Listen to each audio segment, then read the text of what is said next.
They have great beaches. You see that whenever they're exploding their cannons into the ocean, right? So I said, boy, look at that. Wouldn't that make a great condo behind? And I explained, I said, you know, instead of doing that, you could have the best hotels in the world right there.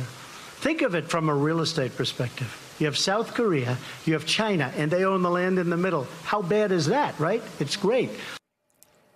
I mean, that was a clip from a parody of what a president would say, wasn't it, Mika? Or was that actually Donald Trump last year in Singapore? Yep.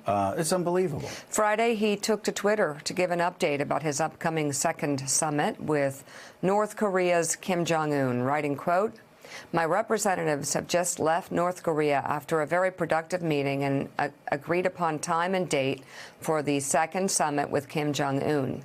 It will take place in Hanoi, Vietnam on February 27th and 28th. I look forward to seeing Chairman Kim and advancing the cause of peace. North Korea, under the leadership of Kim Jong Un, will become a great economic powerhouse. He may surprise some, but he won't surprise me because I have gotten to know him and fully understand how capable he is. North Korea will become a different kind of rocket, an economic one." So Donald Trump decides to go to Vietnam 50 years later, Richard Haas. I'm not exactly sure that Americans would want him to go to Vietnam this time because even his own aides say there's really no need for this summit. He's already been made a fool of once, talking about how we don't have to worry about a nuclear North Korea anymore, that the missile issue has been taken care of when he was made a fool of time and time again after the last summit. What's your take on this upcoming summit, and what can we hope to get from it as a country?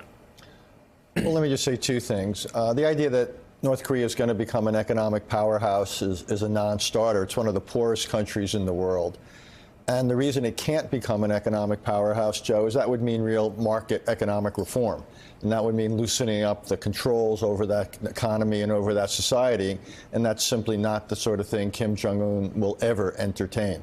What he's looking for is a bit of sanctions relief, a bit of investment. He is not looking for anything like wholesale change. I think the best we can hope for out of this summit is what I would call something for something.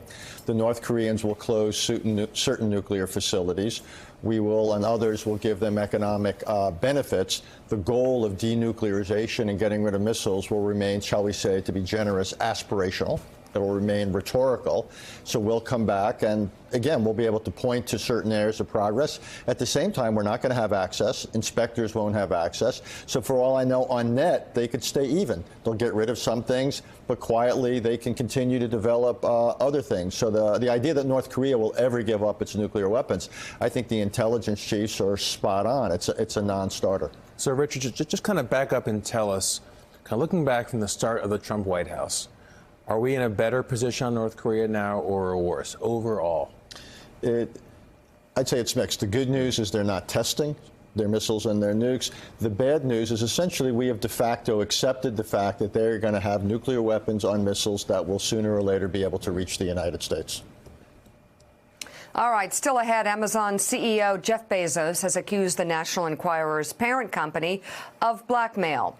Now questions are swirling about whether American Media Incorporated violated a federal plea deal. Plus, the president's chief of staff says another government shutdown cannot be ruled out. Casey Hunt will join us with a look at where negotiations have stalled. Morning Joe will be right back.